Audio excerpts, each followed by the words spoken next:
What happens if நீங்க வாலி சாருடைய ego touch பண்ணா என்ன நடக்கும்? இப்படி ஒரு பாட்டு கிடைக்குமா? இடையோ இல்லை இருந்தால் முல்லை கொடி போல் மெல்ல வளையும். என்ன மனுஷன்? அன்பேவா படத்துடைய கம்போசிங்க்கு போறதுக்கு முன்னாடி வாலி சார் ஒரு டீ கடைக்கு போறாங்க. அங்க எம்ஜிஆர் அவர்களுடைய பணத்தோட்டம் படத்துல வர பேசுவது கிளியா பாட்டு ஓடிக்கிட்டு இருக்கு. அப்ப 2 எம்ஜிஆர் ரசிகர்கள் பேசிட்டு இருக்காங்க.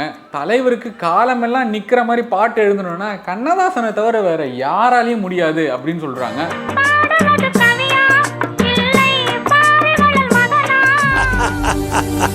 சூப்பர். அதை கேட்ட வாலி சாருக்கு ஒரு மாதிரி ஒரு கோவம் வருது. ஏன் நம்மளால முடியாதா அப்படின்னு சொல்லிட்டு கட் பண்ணா ஏவிஎம்ல composing sitting MSV tune வாசிக்கிறாரு.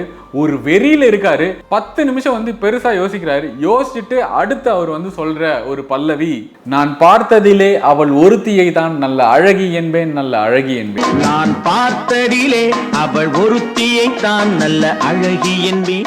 Great breakthrough, congrats. பாட்டு கம்போசிங்லாம் முடிஞ்சு அவுட்புட்டா வந்து எம்ஜிஆர் அவர்கள் கேட்டதுக்கு அப்புறம் ஆண்டவர் எங்க, ஆண்டவரை நான் நேர்ல பார்க்கணும் அப்படின்றாரு. வாலி சாரை எம்ஜிஆர் எப்பவுமே ஆண்டவரே அப்படின்னு தான் கூப்பிடுவாங்களாம்.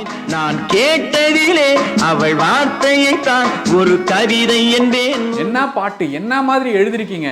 எந்த கலைஞனும் அவளை சிலை வடிப்பான், எந்த கவிஞனும் அவனை பாட்டில் வைப்பான், எந்த கலைஞனும் அவளை சிலை வடிப்பான். எனக்கு ரொம்ப ரொம்ப பிடிச்சிருக்கு ஆண்டவரே அப்படின்னு சொல்லி ஒரு முத்தம் கொடுத்தாரு. எந்த புலவனும் அவளை பாட்டில் வைப்பான். என்னுடைய ஃபேவரட் லைன், உங்களுக்கும் அது ரொம்ப பிடிக்கும்னு நினைக்கிறேன்.